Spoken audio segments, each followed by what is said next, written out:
yung Oslo papuntang Siquijor. So may kaibigan tayo na isa sa mga pasahero. Sir, anong pangalan natin, sir? Junel Romero. Janelle. Tagan si Janelle. At present, nandito ako sa Cebu pero I'm staying in Siquijor for 25 years. So you raised and grown in Siquijor Since high school. since high school. So, ilang years na ka hindi nakabalik ng Siquijor? Pabalik-balik lang ko every month. Every month? Hindi ba mahirap magbisita sa Siquijor, sir, kung sakali meron tayong mga watch sa ating channel? Paano ba magpunta kung galing sa Cebu or ibang lugar, paano ba magpunta ng Siquijor? Kung papunta ng Siquijor galing Cebu, pwede naman na yung by travel sa south, yung by land. By land. Tapos sakay ka na ganito na mga super shuttle at saka mayroon din papunta ng Dumaguete. Paikot. So from Oslo dito, di ba? Oslo dito, ilang oras yon pa Siquijor? Mga 3 hours lang. 3 hours. Magkano ba ang pamasay pang Oslo to Siquijor? Oslo to Siquijor, mga 500 to 600. Oo, okay. Depende sa may oras lang first ba? Wala ano. Sa aircon at saka non-aircon. So anong mga magagandang tanawin sa Siquijor, sir? Marami. Mostly beaches yun doon. Tourism beaches, mga falls, mga caves, mga lumang mga simbahan, mga historical. So, pero ang recommendation mo, sir, dapat hindi lang overnight, no? At least ilang At least days? 2 to 3 days. 2 to 3 days. Ma-enjoy mo talaga ang Siquijor. Hindi yung mga overnight lang for one day, parang hindi ma-enjoy ang Siquijor, no? Okay. Sir, thank you so much, sir. Narinig ko nakabisita ka rin ng ibang other countries. So, what countries did you visit? Bago lang ako nag-visit sa Singapore, Malaysia, Thailand via cruise ship. At saka last year nag-US din ako. Mayroon akong training doon sa San Bernardino. Okay. Anong trabaho mo pala, sir, kung if you don't mind?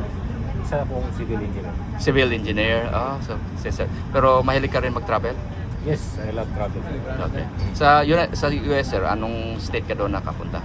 Papunta ko ng Los Angeles at saka Arizona. Arizona. Actually, sir, sa North Carolina ako galing.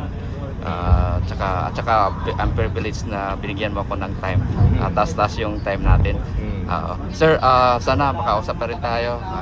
Very little time pero No self-drive, sir. and thank you so much, sir. Enjoy your stay in Siquijor. Isa na tayo na palis na tayo. So dumating tayo ng 12. Buha tayo ng ticket. So mga 1 hour din tayo nag-stay sa Oslo. Pero at least palis na yung bangko. So ito yung mga pasahero dito. Dahil yung mga pasahero. So si sir, napaka mabuting tao. Mayroon kaming mga exchange of ideas. Napaka traveler din ito si sir. Engineer pala ito by profession. Sir, thank you, sir, ha, sa mga recommendation mo. Ayan, palis na tayo. Ito yung Oslo city. So may pier din ito, may terminal papunta Siquijor. So pagdating natin sa Siquijor, meron tayong ni-recommend ni sir na kaibigan natin baka daw na pwede na daw tayo maka-lunch. Tsaka kasi day trip lang tayo, kailangan natin na bumalik ng Cebu, so via Dumaguete. So pwede din Siquijor to Dumaguete, then Dumaguete to Cebu, balik tayo mamaya. So pwede day trip ang Cebu, Siquijor, then Siquijor to Dumaguete, then Dumaguete to Cebu. Maganda din na itinerary. This voyage, in the name of the Father, the Son, the Holy Spirit. Lord, be our guide and protector in the journey we are about to take. Please watch over us.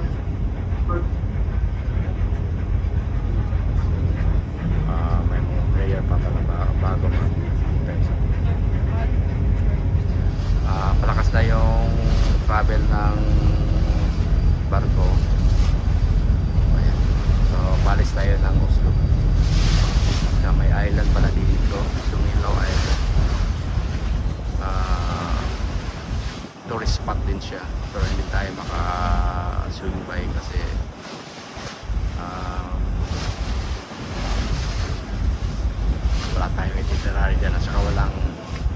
transportation, iba yung arrangement ng transportation.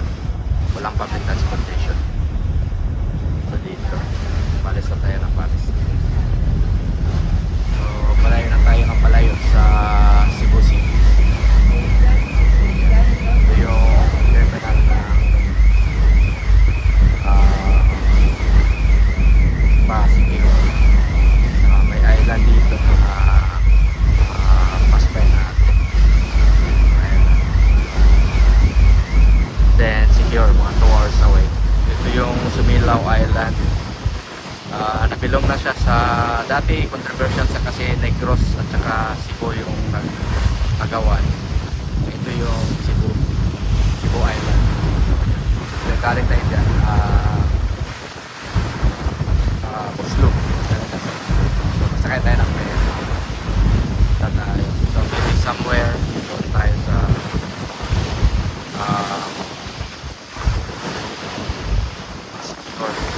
so ang dami ding mga local tourists dito, mga local at saka mga international tourists nakasakay dito.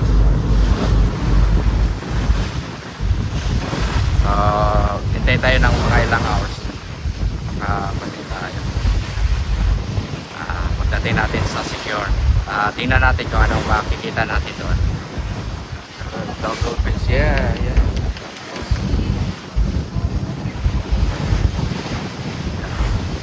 Dolphins. Yeah, dolphins.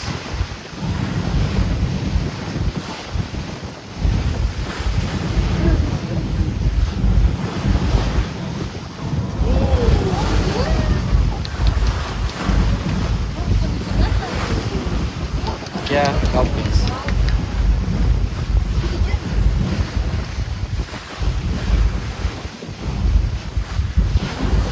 Dolphins.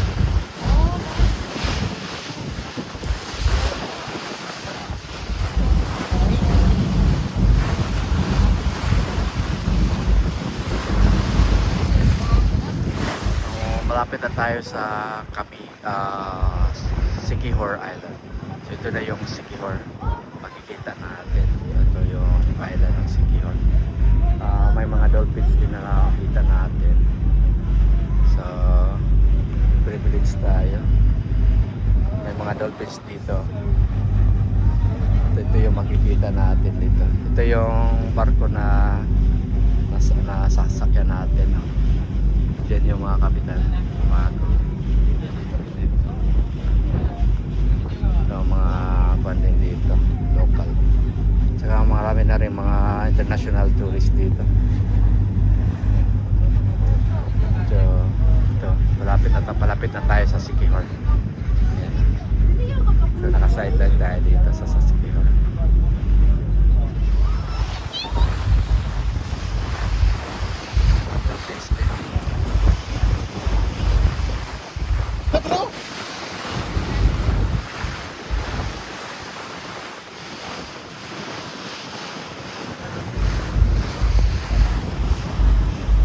So ito na yung Siquijor Island.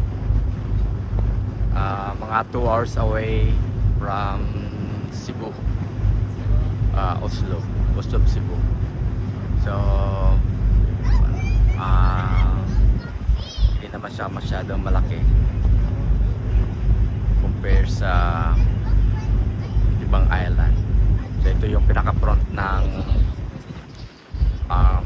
barko natin na sinasakyan. So maikot natin siya. Ayan. Hanggang dyan sa dulo. Ayan. Dyan. So yun ang pinakadulo doon. Yun ang pinakadulo ng island. Saka ito dito. So makikita na natin yung kanya. The whole island. Pero hindi natin ikot hanggang buong island kasi wala na tayong time. Tingnan natin kung saan ito mag-dock itong barko na ito. Ayan. So napakagandang island ito. Dito dito sa Visayas. 2 hours away from Cebu. Yan. So mga anytime, mga 30 to 45 minutes magdadak na tayo. Ito naman yung barko na sinasakyan natin. So ito yung para siyang ferry boat. May mga sasakyan siya na bus at saka cars, motorsiklo. Ito yung pinaka cockpit ng barko. Diyan yung kapitan. Yan siya. Saka ito yung mga pasahero dito na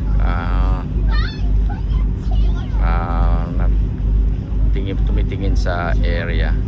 So may mga foreigner siya. At saka may mga local na rin. Ito yung island na makikita natin. Tsaka ito na yung Camiguin Island.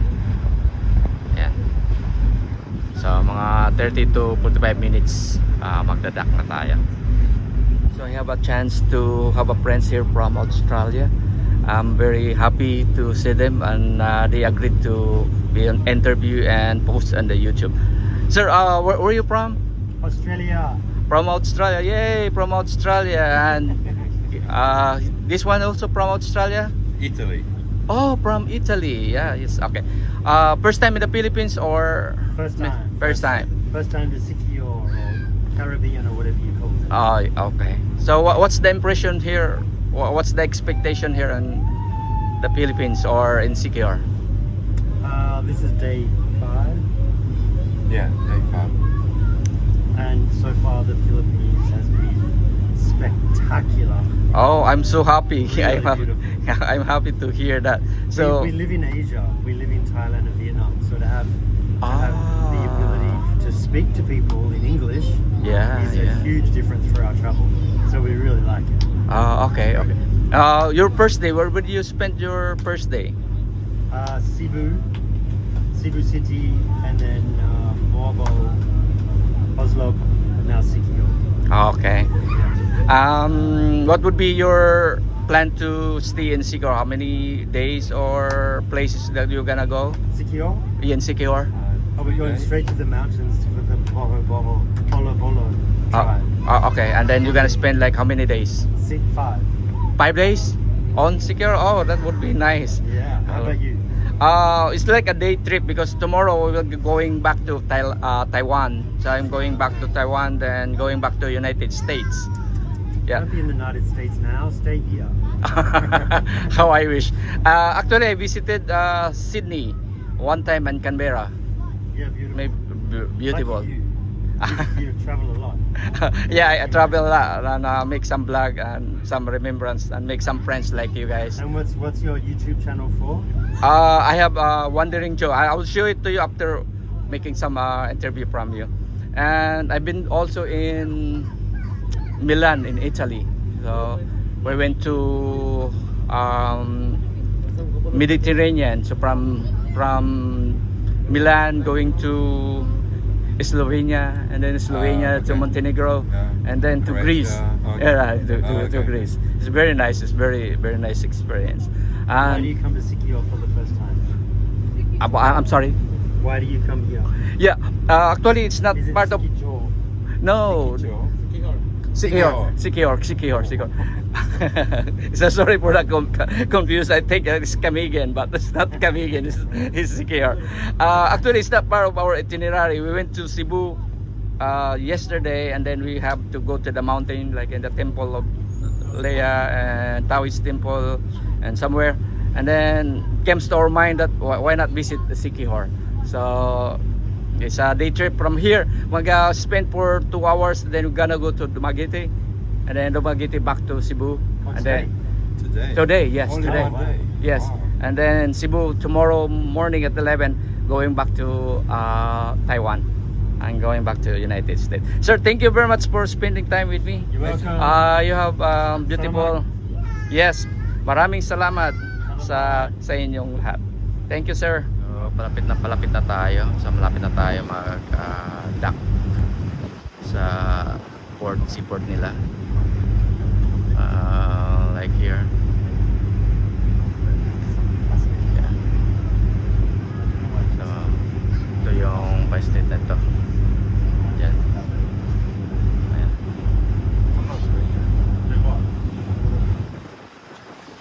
So, hopefully we can find a better place for lunch. So, malapit na tayo mag-dock. Ito na yung Secure Island. Minsan nakakalito kasi akala ko Camiguin. Hindi pala ito Camiguin, ito yung Siquijor. Tingnan natin, no? Ito yung view sa malayo. At saka nakasakay tayo ng isang ferry boat. Sakay ng isang bus. May mga bus at saka private cars din dito. Napakaganda naman. So, ito yung pinaka view ng island. So, hanggang dyan. Hanggang dyan. Yan ako. Yan. Tsaka may na-interview tayo ng mga galing. Mabait naman. Taga Australia at saka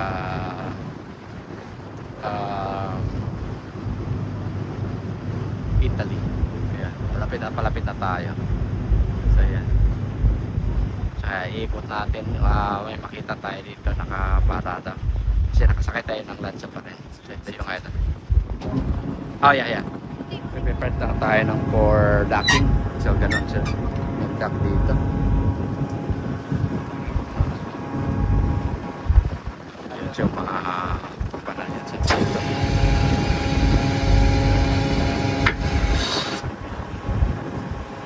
Prepare na tayo ng mag-dock. Palapit na tayo. Binabakan na nila yung anchor. Tiras lang.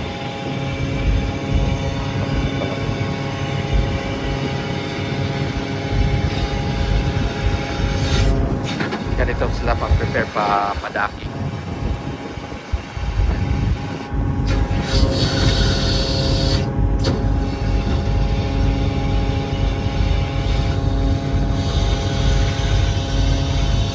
Diyan tayo magdadak.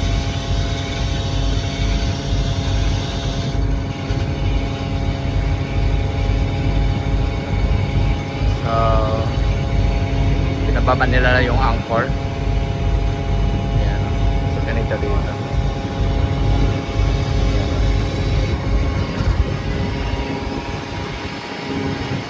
Baba na yung angkla. Pinaba nila yung angkla.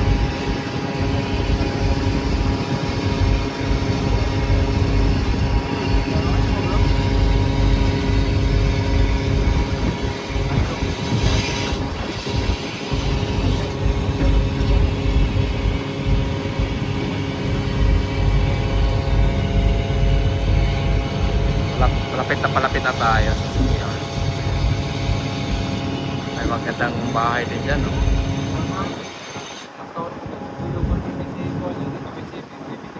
Ayan.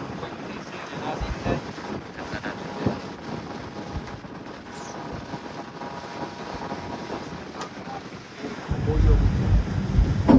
Ito naman yung mga pasahero dito. Prepare na rin.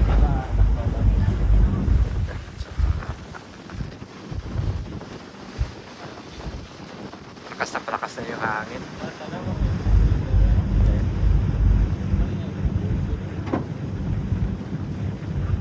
Ito na yung Siquijor. Galing tayo sa Oslo. So, Larena tayo dadak. Larena Siquijor. So, palapit na tayo. Ito yung pinaka seaport nila.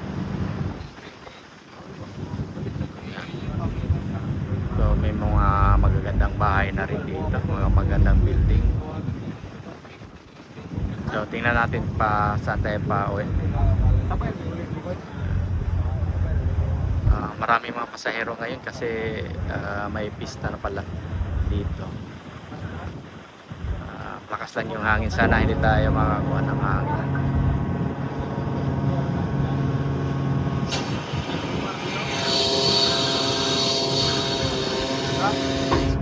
Ito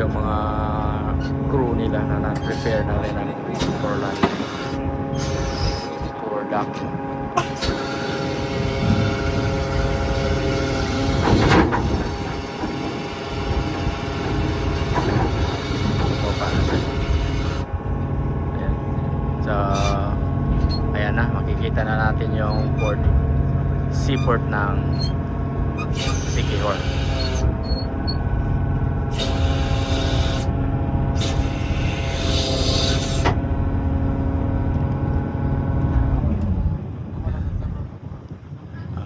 Pahina na yung kwan dito. Takbo ng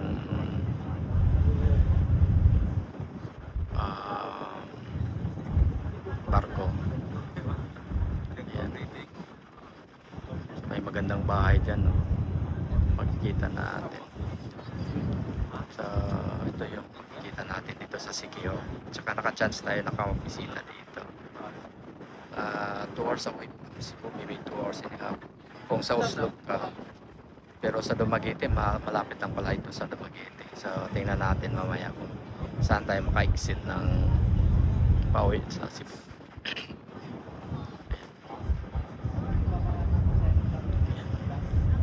So, palapit na tayo.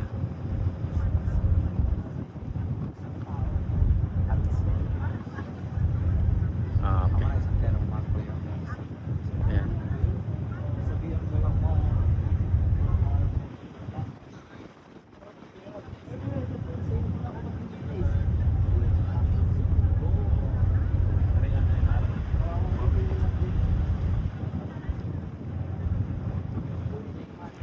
Ito yung Larena.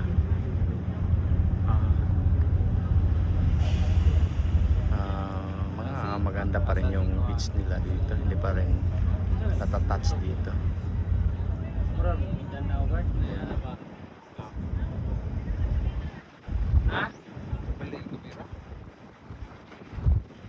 So, padang na tayo. Palapit na tayo, palapit.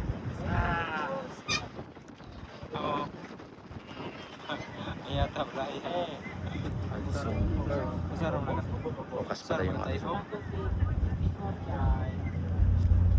Ito yung mga crew natin na allow naman tayo dito na maka-video. So,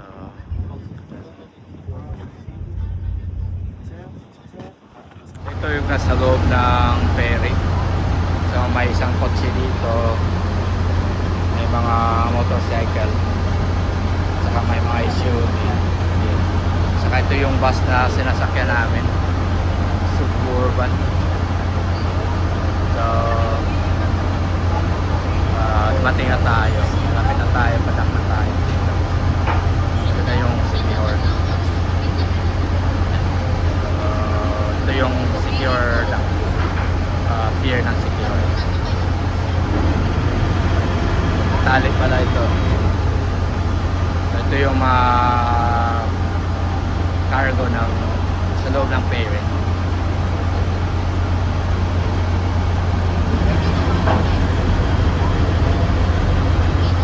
Pating na tayo dito sa Siquijor.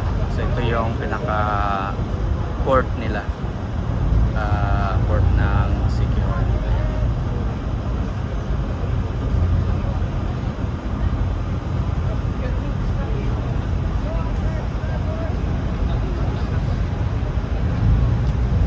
Ito na yung port ng Siquijor.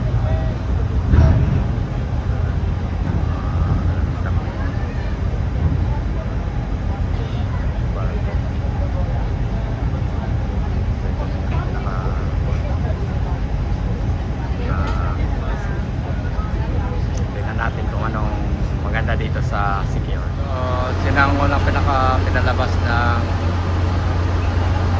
barko. Wala sila. Palabas na.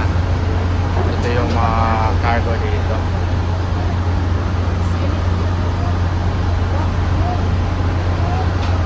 Pwede na pala magbaba. Tingnan natin sa mauna palang palabas yung mga pasahero. So, ayan. Labas na tayo.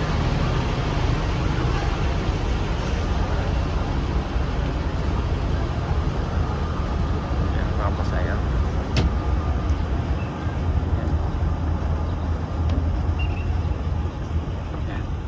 Labas tayo dito. Ito na yun. yung kuha natin. Ito yung kuha natin.